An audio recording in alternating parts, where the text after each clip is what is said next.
Hello, my name is Keith Lancaster, and we live on the Duncan Ranch, which is south of Glen Rock, Wyoming, in the foothills of the North Laramie Range. And I'm Wendy Lancaster, and we live here together with our three daughters. We're in the organic grass-fed beef or meat business. We produce somewhere between 100 and 150 animals a year.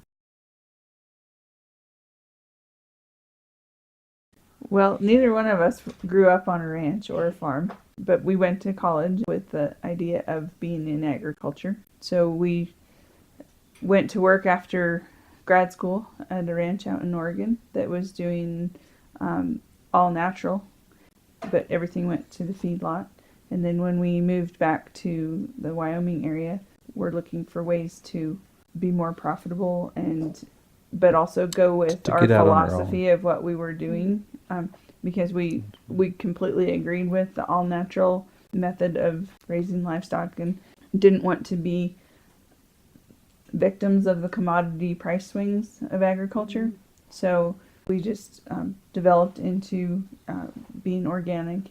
When I was in college, they always told us that you have to have 300 cows in order to be an economic unit and support a family and not have a town job and all that kind of thing. But we've been able to support a family of 5 and not have a town job on significantly less than that because of the organic. We have a friend in Iowa that's been certified organic for a long time, and he come out, and they come out every year for a visit, and he says, there's nothing you do here that wouldn't be organic.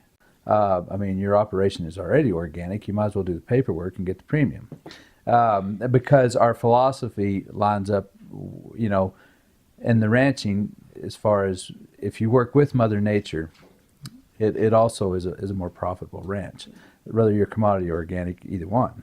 The less inputs, and you can get by with, and the more you can depend on Mother Nature, then the better the operation. There's grass-fed and there's organic. They are not necessarily the same thing. There's organic grain-finished animals that can be finished in a feedlot and all that sort of thing. We organically grass-finish, so it's both things.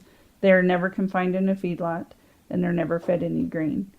Most of our animals are marketed wholesale. We sell them on the rail based on the hot carcass weight. And then those companies in turn sell them to retail food stores like Whole Foods or other natural food stores, or even King Soopers, or into restaurants and that sort of thing. Then we have a small direct market program of our own, which is not certified organic, so that we don't have to go through the USDA labeling process for organic, but we do. But those animals, many of them would qualify. Well, they don't fit the organic specs to the T. Oh, okay. So here's an example. If you know how I said that in order for a calf to be certified organic, the cow has to be on organic pastures 3 months before the calf is born. Mm-hmm. Well, so an example of an animal that I would market through my own label of bar double L beef would be if we bought a cow that calved less than 3 months after she arrived, or if we bought a cow with a baby calf on her side, but we knew the history of where we bought her from and that they hadn't done anything that would violate organic integrity, that calf can't be certified organic. But I can stand behind that animal in my marketing program and say, this is an all-natural animal raised on organic pastures, and so that gives us an avenue to market those animals as well. Prevention is the greatest thing. We try to manage in a way. We're not always feeding on the same place, or we're not keeping them in an area for a long period of time. But on the case when they get sick, we'll treat that animal. It's documented, and then we cut the corner off the tag which identifies that animal as being doctored and treated.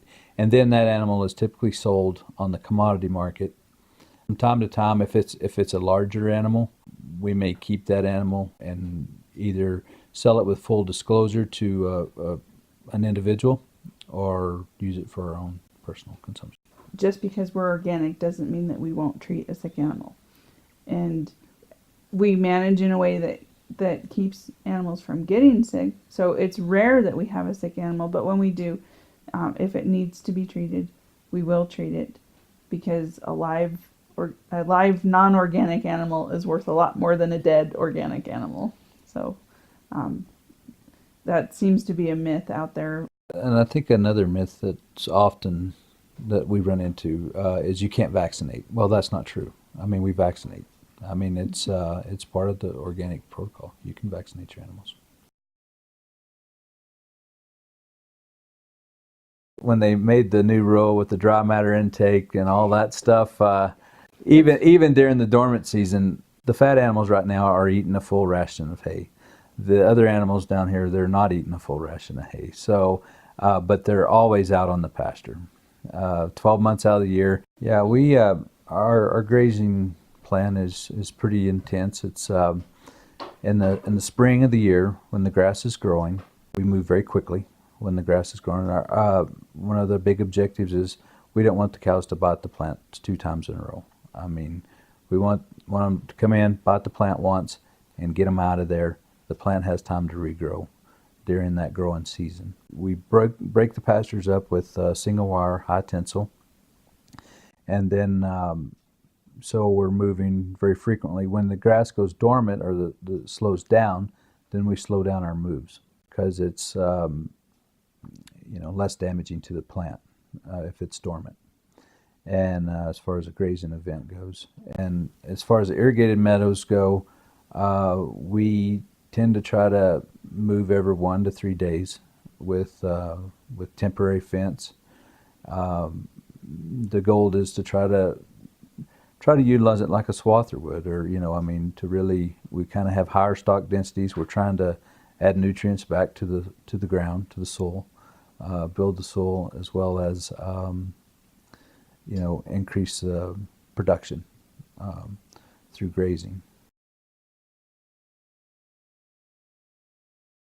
The farm, when it says, do the cows have access to shelter all the time and everything, and we're like, our cows live out 12 months of the year, but they have a natural ability to go. I mean, we have good shelter along the creeks with the trees and the bushes, and they have a knack for finding the spots where they're out of the elements as much as they can be.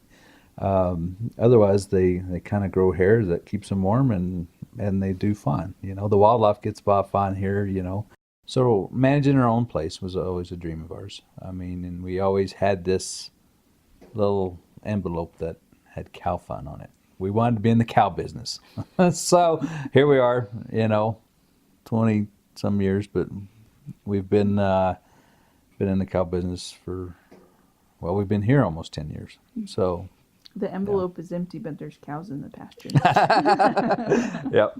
So anyway, follow your dream.